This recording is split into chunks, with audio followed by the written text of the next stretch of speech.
ಸ್ನೇಹಿತರೆ, ಪ್ರತಿದಿನ ನಾವು ಆರೋಗ್ಯಕ್ಕೆ ಸಂಬಂಧಪಟ್ಟಂಥ ಒಂದೊಂದು ಸಮಸ್ಯೆಯ ಬಗ್ಗೆ ಚರ್ಚೆ ಮಾಡ್ತಾ ಇದ್ದೀವಿ. ಹಾಗಾದರೆ ಇವತ್ತಿನ ದಿನ ಯಾವ ಒಂದು ಸಮಸ್ಯೆಯ ಬಗ್ಗೆ ನಾವು ಮಾತಾಡ್ತೀವಿ ಅಂತ ನೀವೆಲ್ಲ ಕಾಯ್ತಿರ್ಬೋದು. ಈ ಈಸ್ಟ್ ಇನ್ಫೆಕ್ಷನ್ ಅನ್ನೋ ಒಂದು ಸಮಸ್ಯೆ. ಸಾಮಾನ್ಯವಾಗಿ ಈ ಬೇಕರಿ ಪ್ರಾಡಕ್ಟ್ಸ್ ಅಥವಾ ಬ್ರೆಡ್ ತಿಂದರೆ ಕೆಲವೊಬ್ಬರಿಗೆ ಬರೋದಿಲ್ಲ. ಯಾಕೆ ಆ ರೀತಿ ಆಗುತ್ತೆ? ಈ ಈಸ್ಟ್ ಅನ್ನೋ ಒಂದು ಪದಾರ್ಥನ ಅದರಲ್ಲಿ ಯೂಸ್ ಮಾಡಿರ್ತಾರೆ. ಇದ್ರ ಬಗ್ಗೆ ಹೆಚ್ಚಿನ ಮಾಹಿತಿಯನ್ನು ಕೊಡಲಿಕ್ಕೆ ನಮ್ಮೊಂದಿಗಿದ್ದಾರೆ ಖ್ಯಾತ ಆಹಾರ ತಜ್ಞರಾದಂಥ ಆದರ್ಶ್ ತಕ್ಪತಿಯವರು. ಬನ್ನಿ ಅವ್ರಿಗೆ ಸ್ವಾಗತ ಕೋರ್ತಾ ಇಂದಿನ ಒಂದು ಕಾರ್ಯಕ್ರಮನ ಶುರು ಮಾಡೋಣ. ಆದರ್ಶ್ ಅವರೇ, ನಮಸ್ಕಾರ. ನಮಸ್ಕಾರ. ನಮ್ಮ ಆಯುರ್ವೇದಂ ವಹಾಮ್ಯಹಂ ಕಾರ್ಯಕ್ರಮಕ್ಕೆ ಆತ್ಮೀಯ ಸ್ವಾಗತ. ಆದರ್ಶ್ ಅವರೇ, ಈ ಈಸ್ಟ್ ಇನ್ಫೆಕ್ಷನ್ ಈ ಸಮಸ್ಯೆಯ ಬಗ್ಗೆ ಹೆಚ್ಚಿನ ಒಂದು ಮಾಹಿತಿಯನ್ನ ಕೊಡ್ತೀರಾ? ನೀವು ಹೇಳಿದ ಹಾಗೆ ಈಸ್ಟ್, ಈಗ ನೋಡಿ, ಬೇಕರಿ ಪ್ರಾಡಕ್ಟ್ಸ್ ಅನ್ನ ತಿಂದಾಗ ಕೆಲವರಿಗೆ ಆಗುತ್ತೆ, ಕೆಲವರಿಗೆ ಬರೋಲ್ಲ. ಇದು ಯಾಕೆ ಅಂತಂದ್ರೆ, ಈಗ ಮೊಸರು ಆಗಿರ್ಬೋದು, ಮೊಸರು ಕೂಡ ಒಳ್ಳೆ ಬ್ಯಾಕ್ಟೀರಿಯಾ ನಮ್ಮ ದೇಹಕ್ಕೆ. ಅದೇ ಥರನೇ ಈಸ್ಟ್ ಕೂಡ ಒಳ್ಳೆ ಬ್ಯಾಕ್ಟೀರಿಯಾ ಅಂತೇಳಿ ಹೇಳ್ಬೋದು. ಇವೆಲ್ಲ ಮೋಲ್ಡ್ಸ್ ಅಂತ ಹೇಳಿ ಬರುತ್ತೆ ನಮ್ಮ ಫುಡ್ ಸೈನ್ಸ್ನಲ್ಲಿ. ಸೊ ಈ ಥರದ ಒಂದು ಮೋಲ್ಡ್ಸ್ ಆಗಿರ್ಬೋದು ಅಥವಾ ಬ್ಯಾಕ್ಟೀರಿಯಾ ಆಗಿರ್ಬೋದು ಕೆಲವರಿಗೆ ನಮ್ಮ ದೇಹದಲ್ಲಿ, ಈಗ ನಾವು ಮೊಸರನ್ನು ತೊಗೊಳ್ತೀವಿ, ಮೊಸರನ್ನು ನಾವು ಫೆರ್ಮೆಂಟ್ ಮಾಡಿರುವಂಥ, ಅಂದರೆ ಹಾಲನ್ನು ನಾವು ಅದಕ್ಕೆ ಹುಳಿ ಹಿಂಡಿ ಆ ಹುಳಿಯಿಂದ ಬ್ಯಾಕ್ಟೀರಿಯಾ ಫಾರ್ಮ್ ಆಗುತ್ತೆ. ಸೊ ಅದು ಫೆರ್ಮೆಂಟ್ ಆದಾಗ ಅದನ್ನು ನಾವು ಮೊಸರು ಅಂತ ಹೇಳಿ ಕರಿತೀವಿ. ಅದೇ ಥರನೇ ಈಸ್ಟನ್ನ ಕೂಡ ನಾವು ಬ್ರೆಡ್ ಪ್ರೊಡಕ್ಷನ್ನು ಮಾಡಿದಾಗ, ಬೇಕರಿ ಪ್ರೊಡಕ್ಷನ್ನು ಮಾಡಿದಾಗ ಅದರಲ್ಲಿ ನಾವು ಅದಕ್ಕೆ ಹಾಕ್ತೇವೆ. ಅದು ಫೆರ್ಮೆಂಟ್ ಆದಾಗ ಅಂತಂದರೆ ಅದಕ್ಕೆ ನಾವು ಸಕ್ಕರೆಯನ್ನು ಹಾಕಿ ಸ್ವಲ್ಪ ಒಂದು ವಾರ್ಮ್ ವಾಟರನ್ನು ಹಾಕಿದಾಗ ಈಸ್ಟ್ ಏನಾಗುತ್ತೆ ಅಂದರೆ ಬೆಳೆಯುತ್ತೆ. ಅಂದರೆ ಅದಕ್ಕೊಂಥರ ಆಹಾರ ಸಿಕ್ಕಂಗೆ ಈಸ್ಟ್ ಬೆಳಿಲಿಕ್ಕೆ. ಇಲ್ಲಾಂದರೆ ಅದೊಂದು ಡೆಡ್ ಸೆಲ್ ಇದ್ದ ಹಾಗೆ. ಸೊ ಆ ಈಸ್ಟನ್ನು ಬೆಳಿಬೇಕು ಅಂದರೆ ನಾವು ಸಕ್ಕರೆ ಹಾಕ್ತೀವಿ, ಸಕ್ಕರೆ ಹಾಕಿದ ನಂತರ ಅದು ಬೆಳೆಯುತ್ತೆ. ಅದಕ್ಕೆ ನೀವು ಈಸ್ಟನ್ನು ಬೆಳಿಬಾರ್ದು ಅಂತ ಹೇಳಿದ್ರೆ ಉಪ್ಪು ಹಾಕಿಬಿಟ್ರೆ ಸತ್ತೋಗ್ಬಿಡುತ್ತೆ. ಸೊ ಆ ಥರ. ಸೊ ಈಗ ನಮ್ಮ ದೇಹದಲ್ಲಿ ಯಾರಿಗೆ ಡಯಾಬಿಟೀಸ್ ಇದೆಯೋ, ಅಂದರೆ ಸಕ್ಕರೆ ಕಾಯಿಲೆ ಇದೆನೋ, ಅಥವಾ ಸಕ್ಕರೆ ಕಾಯಿಲೆ ಅಂತಂದರೆ ದೇಹದಲ್ಲೆಲ್ಲ ಇವ್ರಿಗೆ ಸಕ್ಕರೆ ಇರುತ್ತೆ ಅಂತ ಹೇಳಿ ಅರ್ಥ ಅಲ್ಲ. ಈಸ್ಟನ್ನು ತಿಂದಾಗ ಅದು ಸಕ್ಕರೆ ಸೇರಿಸ್ಬಿಟ್ರೆ ಒಳ್ಳೆ ಇದು ಆಗುತ್ತೆ ಅಂತ. ನೋಡಿ, ನೀವು ಯಾರೇನೇ ಈಗ ಈ ನಮ್ಮ ದಪ್ಪಗಾಗಿರ್ತಾರೆ ಅಂಥ ಜನರಲ್ಲಿ ಬ್ರೆಡ್ ಜಾಸ್ತಿ ಹೆಚ್ಚಾಗಿ ತಿಂತಾರೆ, ಪೊಟೆಟೊ ಜಾಸ್ತಿಯಾಗಿ ತಿಂತಾರೆ. ಅವರಿಗೆ ಲೈಕ್ ಆಗುತ್ತೆ ಇಂಥ ಪ್ರೊಡಕ್ಟ್ಸ್ಗಳು, ಬ್ರೆಡ್ ಆಗಿರ್ಬೋದು, ಪೊಟೆಟೊ ಆಗಿರ್ಬೋದು. ಸೊ ಇಂಥ ಆಹಾರ ಪದಾರ್ಥಗಳನ್ನು ಕೆಲವೊಂದು ಈಸ್ಟನ್ನು ಪೊಟೆಟೊಯಿಂದ ಕೂಡ ಮಾಡ್ತಾರೆ. ಸೊ ಈಗ ಈ ಈಸ್ಟ್ ಅನ್ನೋ ಒಂದು ಬ್ಯಾಕ್ಟೀರಿಯಾ ಏನಿದೆ, ಇದನ್ನು ನಾವು ಸೇವಿಸಿದಾಗ ಹೆಚ್ಚು ಬಲ್ಜಿಯಾಗಿ ನಿಮ್ಮ ದೇಹ ಆಗುತ್ತೆ. ಯಾರಿಗೆ ರಿಯಾಕ್ಟ್ ಆಗುತ್ತೆ, ಬಾಡಿ ಮೇಲೆ, ಹೆಲ್ತ್ ಮೇಲೆ ರಿಯಾಕ್ಟ್ ಆಗುತ್ತೆ, ಅವರಿಗೆ ಅಲ್ಲಲ್ಲಿ ಒಂಥರ ಗುಳ್ಳೆಗಳು ಬರುವಂಥದ್ದು, ರ್ಯಾಷಸ್ ಆಗುವಂಥದ್ದು, ಇಂಥ ತೊಂದರೆಗಳೆಲ್ಲ ಕಂಡು ಬರುತ್ತೆ. ಮತ್ತು ಅದಲ್ಲದೆ ಇವ್ರಿಗೆ ಏನಾಗುತ್ತೆ ಅಂತಂದರೆ ಬೇರೆ ಆಹಾರವನ್ನು ಸೇವಿಸುವಾಗ ವಾಮಿಟಿಂಗ್ ಸೆನ್ಸೇಷನ್ಸ್ ಬರುತ್ತೆ. ಸೊ ಆದ್ದರಿಂದ ಇವರು ಬ್ರೆಡನ್ನು, ಅಂದರೆ ಬೇಕರಿ ಪ್ರಾಡಕ್ಟ್ಸ್ಗಳನ್ನು ತಿನ್ನಬಾರ್ದು. ಇಂಥ ತಿನ್ನೋದ್ರಿಂದ ಈ ಒಂದು ತೊಂದರೆ ಆಗುತ್ತೆ. ವಾಂತಿ ಬರೋದಾಗಲಿ ಅಥವಾ ರ್ಯಾಷಸ್ ಬರೋದಾಗಲಿ, ಗುಳ್ಳೆ ಬರೋದಾಗಲಿ. ಸೊ ಇಂಥ ಪ್ರಾಬ್ಲಮ್ಗಳು ಬರಬಾರ್ದು ಅಂತಂದರೆ ಈಸ್ಟ್ ಇರುವಂಥ ಪ್ರೊಡಕ್ಟ್ಸ್ಗಳನ್ನು ತಿನ್ನಬಾರ್ದು. ಈಸ್ಟನ್ನು ಎಲ್ಲೇ ಯೂಸ್ ಮಾಡಿದ್ರೂ ಅಂಥ ಪ್ರೊಡಕ್ಟ್ಸ್ಗಳನ್ನು ನಾವು ತೊಗೊಳ್ಳಿಕ್ಕೆ ಹೋಗಬಾರ್ದು. ಆದಷ್ಟು ಇದರಲ್ಲಿ ಈಸ್ಟಲ್ಲಿ ಕೂಡ ಫಾರ್ಮ್ ಇದೆ. ಒಂದು ಲಿಕ್ವಿಡ್ ಫಾರ್ಮ್ನಲ್ಲಿ, ಲಿಕ್ವಿಡ್ ಅಂದರೆ ಸೆಮಿ ಲಿಕ್ವಿಡ್ ಫಾರ್ಮ್ನಲ್ಲೂ ಬರುತ್ತೆ, ಮತ್ತು ಗ್ರ್ಯಾನ್ಯೂಲ್ಸ್ ಆಗಿ ಕಾಳಾಗಿ ಸಿಗುತ್ತೆ. ಸೊ ಎರಡೂ ಒಂದೇ. ಇದನ್ನು ಯಾವುದೇ ರೀತಿ ನಾನು ಇಲ್ಲ ಈ ಬ್ರೆಡ್ನಲ್ಲಿ ಇದನ್ನು ಸೆಮಿ ಲಿಕ್ವಿಡ್ ಫಾರ್ಮ್ನಲ್ಲಿ ಯೂಸ್ ಮಾಡಿದ್ದಾರೆ ಈಸ್ಟ್, ಅದು ಒಳ್ಳೆಯದಾ ಅಥವಾ ಇದು, ಎರಡೂ ಒಂದು ಸೇಮ್ ಒಂದೇ ಕ್ವಾಲಿಟಿ ಇರುತ್ತೆ.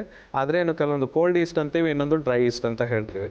ಸೊ ಇಂಥ ಈಸ್ಟ್ಗಳನ್ನು ನಮ್ಮ ದೇಹಕ್ಕೆ ಕೆಲವ್ರಿಗೆ ಬರೋದಿಲ್ಲ. ಈಗ ಯಾರಿಗೆ ಆಗುತ್ತೆ ಅಂತಂದರೆ, ಯಾರು ದಪ್ಪ ಇರ್ತಾರೆ ಅವರಿಗೆ ಇದು ತುಂಬ ಆಗಿಬರುತ್ತೆ. ಯಾರು ಸಣ್ಣಗಿರ್ತಾರೆ, ತುಂಬ ಸಣ್ಣಗಿರೋರಿಗೆ ಈ ಈಸ್ಟು 99% ಬರೋದಿಲ್ಲ. ಸೊ ಇವ್ರಿಗೆ ಏನಾಗುತ್ತೆ ಅಂದರೆ ಇದು ಡ್ರೈ ಸ್ಕಿನ್ ಆಗುತ್ತೆ, ಚರ್ಮ ಕೂಡ ಒಂಥರ ಒಣಗ್ದಂಗೆ ಆಗುತ್ತೆ.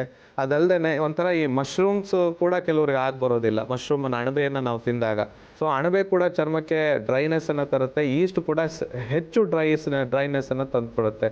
ಸೊ ಆದ್ದರಿಂದ ಆದಷ್ಟು ಈಸ್ಟನ್ನು ನಿಮ್ಗೆ ಬರೋದಿಲ್ಲ ಅಂತಂದರೆ ಈಸ್ಟನ್ನು ತಿನ್ನಕ್ಕೆ ಹೋಗ್ಬೇಡಿ, ಮತ್ತು ಅದ್ರ ಮೇಲೆ ಎಕ್ಸ್ಪೆರಿಮೆಂಟ್ ಮಾಡೋದು ಬೇಡ ಅಂತ ಹೇಳ್ತೀನಿ ನಾನು. ಸೊ ಆದಷ್ಟು ಇದನ್ನು ನೀವು ತಿಂದಾಗ ನಿಮ್ಗೆ ಈ ಥರ ರಿಯಾಕ್ಷನ್ಸ್ ಆದಾಗ ಇವತ್ತು ನಾವು ಏನು ಮಾಡಬೇಕು ಅಂಥೇಳಿ ಪ್ರಶ್ನೆ ಬಂದಾಗ, ಇವತ್ತು ನಾವು 2 ಪ್ರಯೋಗಗಳನ್ನು ಮಾಡಿ ತೋರಿಸ್ತಾ ಇದ್ದೀವಿ. ಅದನ್ನು ನೋಡಿ ಅದನ್ನು ಅರ್ಥ ಮಾಡಿಕೊಂಡು ನಿಮಗೆ ಯಾವ ರೀತಿ ಒಂದು ತೊಂದರೆ ಇದೆ ಅದಕ್ಕೆ ಸರಿಯಾದ ರೀತಿಯಲ್ಲಿ ಇವತ್ತು ಈ ಪ್ರಯೋಗಗಳು ನಿಮ್ಗೆ ಉಪಯೋಗ ಆಗುತ್ತೆ ಅಂತ ಹೇಳಿ ಅಂದ್ಕೊಂಡಿದ್ದೀನಿ. ಅದನ್ನು ನೋಡಿ ಅದರ ಪ್ರಯೋಜನವನ್ನು ನೀವು ಪಡೆದುಕೊಳ್ಬೋದು. ಹಾಗೆ ಆದರ್ಶ್ ಅವರೇ, ಈಗ ಈಸ್ಟ್ ಇನ್ಫೆಕ್ಷನ್ ನಮ್ಗಾಗಿದೆ ಅಂತ ಹೇಗೆ ಗೊತ್ತಾಗುತ್ತೆ? ಯಾಕಂದರೆ ಚರ್ಮದ ಮೇಲೆ ನಾನಾ ರೀತಿಯ ಗುಳ್ಳೆಗಳು ಬರುತ್ತೆ, ನಾನಾ ರೀತಿಯ ಅಲರ್ಜೀಸ್ ಉಂಟಾಗುತ್ತೆ. ಇದು ಈಸ್ಟಿಂದನೇ ಆಗಿರುವಂಥ ಒಂದು ಇನ್ಫೆಕ್ಷನ್. ಈಗ ನೋಡಿ, ಈಸ್ಟ್ ಅಂತ ಹೇಳಿ ನಾವು ತಗೊಂಡಾಗ ಏನಾಗುತ್ತೆ ಅಂತಂದರೆ, ಈ ಸ್ಕಿನ್ ಮೇಲೆ ಕೆಂಪಗಾಗಿ ಇಮಿಡಿಯೇಟ್ ಆಗಿ ಒಂದು ಹಾಫ್ ಆನ್ ಅವರ್ನಲ್ಲಿ ರ್ಯಾಷಸ್ ಟೈಪ್ನಲ್ಲಿ ಕಂಡುಕೊಳ್ಳುತ್ತೆ. ಮತ್ತು ಲಿಪ್ಸ್ ಪಕ್ಕದಲ್ಲಿ ನಿಮಗೆ ಕೆಂಪಗಾಗಿ ಆಗುತ್ತೆ. ಸೊ ಅಂಥ ಸಮಯದಲ್ಲಿ ನಿಮ್ಗೆ ಆ ಥರ ಆದಾಗ, ಆಮೇಲೆ ನಾಲಿಗೆಯಲ್ಲಿ ಸಪ್ಪೆ ಇರುತ್ತೆ. ನೀವು ಏನು ಆಹಾರ ತೆಗೆದುಕೊಂಡ್ರೂ ಒಂಥರ ಸಪ್ಪೆ ಅನ್ಸುತ್ತೆ. ಸೊ ಈ ಥರ ಸಿಂಪ್ಟಮ್ಸ್ಗಳು ಇದರಲ್ಲಿ ಕಂಡು ಬರುತ್ತೆ. ಮತ್ತು ಆದಷ್ಟು ಈಸ್ಟ್ ನಿಮಗೆ ಆ ಥರ ತೊಂದರೆ ಆದಾಗ ಹುಳಿ ಪದಾರ್ಥವನ್ನು ಮುಟ್ಲಿಕ್ಕೆ ಹೋಗ್ಬಾರ್ದು. ಸೊ ಈ ಒಂದು ಈ ವಿಷಯವನ್ನು ಧ್ಯಾನದಲ್ಲಿ ಇಟ್ಕೊಂಡ್ರೆ ನಾವು ಡೆಫಿನೆಟ್ ಆಗಿ ಇದರಿಂದ ಹೊರಗಡೆ ಬರ್ಬೋದು. ಇದೇನು ಅಂತ ಏನು ಜಾಸ್ತಿ ತೊಂದರೆಯನ್ನು ತಂದುಕೊಡುವಂಥದ್ದಲ್ಲ, ಬಟ್ ಆ ಥರದ ಪ್ರಾಡಕ್ಟ್ಸ್ಗಳನ್ನು ತಿನ್ನೋದು ಒಳ್ಳೇದು. ಯಾವುದು ನಮ್ಮ ದೇಹಕ್ಕೆ ಒಂದು ಹಾನಿಯನ್ನು ಉಂಟು ಮಾಡುತ್ತೆ ದೂರವಿರುವುದೇ. ಎಂಟರ್ಟೈನೇ ಮಾಡಬಾರ್ದು ಅಂತೇಳಿ ಹೇಳ್ಬೋದು. ವೀಕ್ಷಕರೇ, ಈಸ್ಟ್ ಇನ್ಫೆಕ್ಷನ್ ಅನ್ನೋ ಒಂದು ಸಮಸ್ಯೆ ಹೇಗೆ ಬರುತ್ತೆ, ನಾವು ಯಾವ ರೀತಿ ಒಂದು ಆಹಾರ ಪದಾರ್ಥಗಳಿಂದ ದೂರವಿದ್ದರೆ ಇದನ್ನು ತಡೆಗಟ್ಬೋದು, ಇದ್ರ ಬಗ್ಗೆ ಮಾಹಿತಿಯನ್ನು ಪಡ್ಕೊಂಡಿದ್ದೀವಿ. ಬನ್ನಿ ಈಗ ಈ ಸಮಸ್ಯೆ ಉಂಟಾದಾಗ, ಅಂದರೆ ಈಸ್ಟ್ ಇನ್ಫೆಕ್ಷನ್ ಆದಾಗ ಯಾವ ರೀತಿ ಮನೆಯಲ್ಲೇ ಒಂದು ಮನೆ ಔಷಧನ ತಯಾರಿಸಿ ಇದನ್ನು ಗುಣಪಡಿಸ್ಬೋದು ಅಂತ ನೋಡೋಣ. ಅದಕ್ಕೆ ಬೇಕಾಗಿರುವಂಥ ಇಂಗ್ರೀಡಿಯೆಂಟ್ಸ್ ಅಥವಾ ಸಾಮಗ್ರಿಗಳು ಏನಂತ ನೋಟ್ ಮಾಡ್ಕೊಳ್ಳಿ. ಅರಿಶಿಣದ ಪುಡಿ, ಏಲಕ್ಕಿ, ಬೆಳ್ಳುಳ್ಳಿ, ವೀಳ್ಯದ ಎಲೆ ಹಾಗೂ ಪುದೀನ, ಇಷ್ಟು ಇದಕ್ಕೆ ಬೇಕಾಗಿರುವಂಥ ಸಾಮಗ್ರಿಗಳು. ಇದನ್ನ ಮಾಡೋದು ಹೇಗೆ ಅಂತೇಳಿ ತೋರಿಸ್ಕೊಡ್ತೀನಿ. ಮೊದಲು ಒಂದು ಪಾತ್ರೆಗೆ ನೀರನ್ನು ಹಾಕ್ಕೊಳ್ಬೇಕು. ಇದಕ್ಕೆ 2 ಏಲಕ್ಕಿಯನ್ನು ಹಾಕ್ಕೊಳ್ಬೇಕು. 3ರಿಂದ 4 ಬೆಳ್ಳುಳ್ಳಿಯನ್ನು ಹಾಕ್ಬೇಕು. 1 ವೀಳ್ಯದ ಎಲೆ ತುಂಡು ಮಾಡ್ಕೊಂಡಿದ್ದೀವಿ, ಅದನ್ನು ಹಾಕ್ತೀವಿ. 4ರಿಂದ 5 ಪುದೀನ, 1/4 ಚಮಚದಷ್ಟು ಅರಿಶಿಣದ ಪುಡಿ, ಇಷ್ಟು ಹಾಕ್ಕೊಂಡು ಇದನ್ನು ಮಿಕ್ಸ್ ಮಾಡ್ತೀವಿ.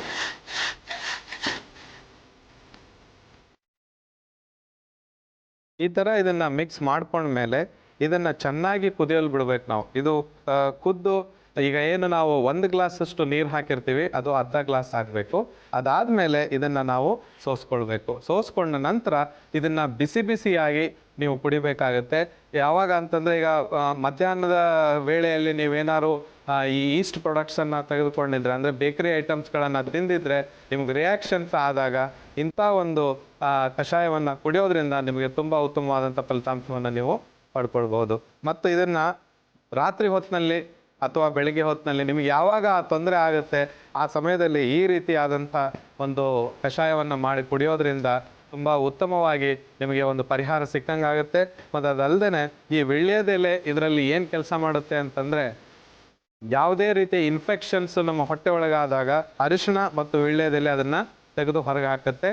ಅದು ಮೂತ್ರದ ವಿಸರ್ಜನೆಯಿಂದ ಆಗ್ಬೋದು, ಇಲ್ಲ ಅಂತಂದರೆ ಮಲ ವಿಸರ್ಜನೆಯಿಂದ ಹೊರಗೆ ಹೋಗುತ್ತೆ. ಮತ್ತು ಅದಲ್ಲದೆ ಇದರಲ್ಲಿ ಪುದೀನ, ಅಂದರೆ ಹೊಟ್ಟೆಯಲ್ಲಿ ಯಾವುದೇ ರೀತಿಯ ತೊಂದರೆಗಳು ಉದ್ಭವಿಸಬಾರ್ದು ಅಥವಾ ಹೊಟ್ಟೆ ನೋವು ಆಗಬಾರ್ದು ಅಂತ ಹೇಳಿ, ಮತ್ತು ಅದ್ರ ಜೊತೆಗೆ ಬೆಳ್ಳುಳ್ಳಿ ಹಾಕಿರೋದ್ರಿಂದ ಬೆಳ್ಳುಳ್ಳಿ ಒಂದು ಆ್ಯಂಟಿಬಯೋಟಿಕ್ ಆಗಿ ಕೆಲಸ ಮಾಡುತ್ತೆ. ಮತ್ತು ಅದಲ್ಲದೆ ಹೆಚ್ಚು ಒಂದು ತೇವಾಂಶವನ್ನು ದೇಹದಲ್ಲಿಟ್ಟು ನಮಗೆ ಸರಳ ರೀತಿಯಲ್ಲಿ ಮಲ ವಿಸರ್ಜನೆ ಆಗೋ ಹಾಗೆ ಮಾಡುವಂಥ ಕೆಲಸ ಈ ಬೆಳ್ಳುಳ್ಳಿ ಮಾಡುತ್ತೆ. ಇಷ್ಟು ಈ ಒಂದು ಗುಣಗಳನ್ನು ಹೊಂದಿರುವಂಥ ಈ ಒಂದು ಕಷಾಯ ತುಂಬ ಉಪಯುಕ್ತವಾದದ್ದು. ಈ ಈಸ್ಟ್ ಪ್ರಾಡಕ್ಟ್ಸ್ ಅಲರ್ಜಿಕ್ ಯಾರಿಗಿದೆ ಅವರಿಗೆ ಇದು ತುಂಬ ಉತ್ತಮವಾದಂಥ ಒಂದು ರಿಸಲ್ಟ್ಸನ್ನು ತಂದುಕೊಡುತ್ತೆ.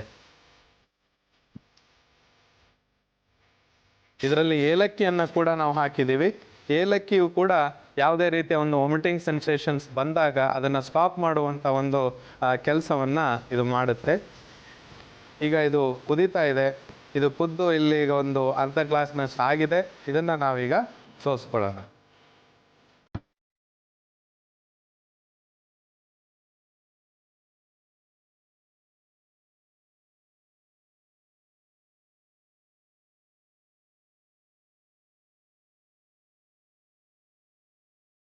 ವೀಕ್ಷಕರೇ, ಈಗ ನಾವು ಈ ಅರಿಶಿಣದ ಪುಡಿ, ಏಲಕ್ಕಿ, ವೀಳ್ಯದೆಲೆ, ಬೆಳ್ಳುಳ್ಳಿ ಹಾಗೂ ಪುದೀನಾದಿಂದ ತಯಾರಿಸಿದಂಥ ಈ ಒಂದು ಕಷಾಯ ಈಗ ಸಿದ್ಧವಾಗಿದೆ.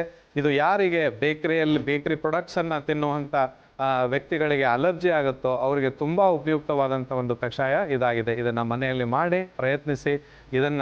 ನೀವು ಇದರಿಂದ ಬರುವಂಥ ಉಪಯುಕ್ತವಾದಂಥ ಪ್ರಯೋಜನಗಳನ್ನು ಪಡೆದುಕೊಳ್ಳಿ. ಈಸ್ಟ್ ಸೋಂಕಿನ ನಿವಾರಣೆಗೆ ಮನೆ ಔಷಧ. ಬೇಕಾಗಿರುವ ಸಾಮಗ್ರಿಗಳು: ಅರಿಶಿನ, ಬೆಳ್ಳುಳ್ಳಿ, ವೀಳ್ಯದೆಲೆ ಮತ್ತು ಪುದೀನ.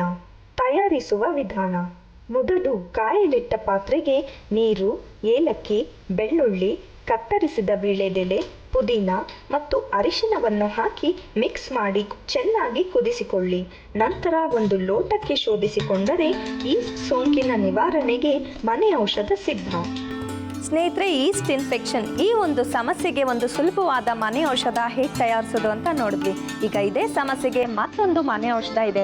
ಅದು ಏನು, ಹೇಗೆ ತಯಾರಿಸೋದು ಅಂತ ತಿಳ್ಕೊಳ್ಳೋಣ. ಸ್ನೇಹಿತರೆ, ಈ ಈಸ್ಟ್ ಇನ್ಫೆಕ್ಷನ್ ಅನ್ನೋ ಒಂದು ಸಮಸ್ಯೆಗೆ ಯಾವ ರೀತಿ ಮತ್ತೊಂದು ಮನೆ ಔಷಧ ತಯಾರಿಸ್ಬೋದು ಅಂತ ನೋಡೋಣ ಬನ್ನಿ.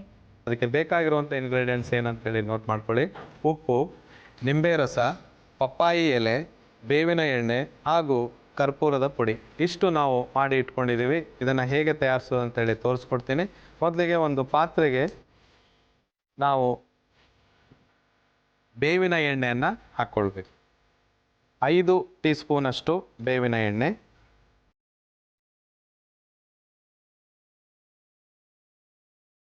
ಕರ್ಪೂರವನ್ನು ಹಾಕಬೇಕು. 3 ಬಿಲ್ಲೆ ಕರ್ಪೂರದ ಪುಡಿಯನ್ನು ನಾನಿಲ್ಲಿ ಹಾಕ್ತಾ ಇದ್ದೀನಿ. ಅರ್ಧ ಚಮಚದಷ್ಟು ಉಪ್ಪು,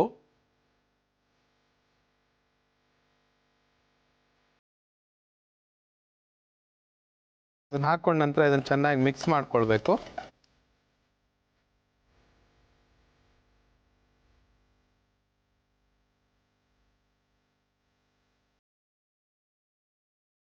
ಉಪ್ಪು ಕರಗಬೇಕಾ ಈ ತೈಲದಲ್ಲಿ? ಇಲ್ಲ, ಉಪ್ಪು ನೋಡಿ, ಒಂದು ಯಾವಾಗಲೂ ನೆನ್ಪಿಟ್ಕೊಳ್ಳಿ, ಉಪ್ಪನ್ನು ನಾವು ತೈಲದಲ್ಲಿ ಹಾಕಿದಾಗ ಅದು ಕರಗೋದಿಲ್ಲ. ಈಗ ಈ ಪಪ್ಪಾಯಿ ಎಲೆ ಏನಿದೆ ಇದನ್ನು ನಾವು ಕಟ್ ಮಾಡಿ ಇಟ್ಕೊಂಡಿದ್ದೀವಿ. ಒಂದು ಅರ್ಧ ಪಪ್ಪಾಯಿ ಎಲೆಯನ್ನು ಇದಕ್ಕೆ ಕಟ್ ಮಾಡಿ ಇಟ್ಕೊಂಡಿರೋದು ಹಾಕ್ಬೇಕು.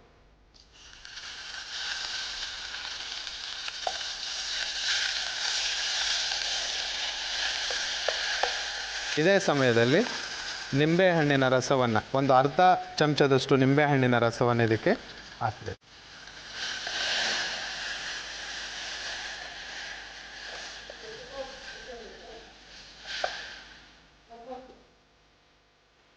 ಈಗ ಇದು ಸಿದ್ಧವಾಗಿದೆ. ಇದನ್ನು ನಾವು ಒಂದು ಬಟ್ಲಿಗೆ ಹಾಕ್ಕೊಳ್ಬೇಕು. ತುಂಬ ಸುಲಭವಾದಂಥ ಒಂದು ಪ್ರೊಸೆಸ್ ಇದು. ಹೌದು, 2 ನಿಮಿಷದಲ್ಲಿ ತಯಾರಿಸಬಹುದಂತ ಒಂದು ಔಷಧ. ಮತ್ತೆ ನಾವು ಇದೇನು ತಯಾರಿಸಿರ್ತೀವಿ ಇದರಲ್ಲಿ ಈ ಒಂದು ನಾವೇನು ಪಪ್ಪಾಯ ಎಲೆಯನ್ನು ನಾವೇನು ಹಾಕ್ಕೊಂಡಿದ್ದೀವಿ ಅದನ್ನು ಹಾಗೆ ಅದರಲ್ಲಿ ಇಡಬೇಕು. ಅದರ ಸತ್ವಗಳು ಕೂಡ ಅದರಲ್ಲಿ ಇರಬೇಕಾಗತ್ತೆ. ಮತ್ತು ಉಪ್ಪು ಇರೋದ್ರಿಂದ ಇದು ತುಂಬ ದಿವಸಗಳವರೆಗೆ, 1 ವರ್ಷ ಕೂಡ ಇಡ್ಬೋದು ನೀವು ಈ ಎಣ್ಣೆಯನ್ನು ಮಾಡಿ. ಒಂದು ಸಾರಿ ಮಾಡಿ ಶೇಖರಣೆ ಮಾಡಿಟ್ರೆ, ಆದಷ್ಟು ಪಪ್ಪಾಯ ಎಲೆ ಏನಿದೆ ಅದನ್ನು ನಾವು ಎಳೆ ಒಂದು ಪಪ್ಪಾಯ ಎಲೆಯನ್ನು ತಗೊಳ್ಬೇಕು. ಜಾಸ್ತಿ ದೊಡ್ಡದಾಗಿರುವಂಥ ಎಲೆ ಬೇಡ. ಇನ್ನೂ ಏನು ಹಸಿರಾಗಿರುವಂಥ ಎಲೆಯನ್ನು ತೆಗೆದುಕೊಂಡ್ರೆ ತುಂಬ ಉತ್ತಮವಾದಂಥ ಫಲಿತಾಂಶ ನಮಗೆ ಸಿಗುತ್ತೆ. ವೀಕ್ಷಕರೇ, ಈ ಒಂದು ತೈಲ ಏನಿದೆ, ರ್ಯಾಷಸ್ ಆದಾಗ, ಮೈ ಮೇಲೆ ಈ ಥರ ಒಂದು ರಿಯಾಕ್ಷನ್ಸ್ ಆದಾಗ ಹಾಗೆ ಉಳಿದ್ಕೊಂಡು ಬಿಡುತ್ತೆ. ಅದಕ್ಕೆ ಈ ಒಂದು ತೈಲವನ್ನು ನೀವು ಏನು ಹಚ್ಕೊಂಡ್ರೆ ತುಂಬ ಉತ್ತಮವಾದಂಥ ಫಲಿತಾಂಶವನ್ನು ನೀವು ಪಡ್ಕೊಳ್ಬಹುದು. ಮತ್ತು ಅದಲ್ಲದೆ ಈ ಒಂದು ಎಣ್ಣೆಯಲ್ಲಿ ನಾವು ಕರ್ಪೂರ ಮತ್ತು ಬಳಸಿದಂಥ ಎಣ್ಣೆ ಬೇವಿನ ಎಣ್ಣೆ ಆಗಿದೆ. ಇದು ನೋವು ನಿವಾರಕ.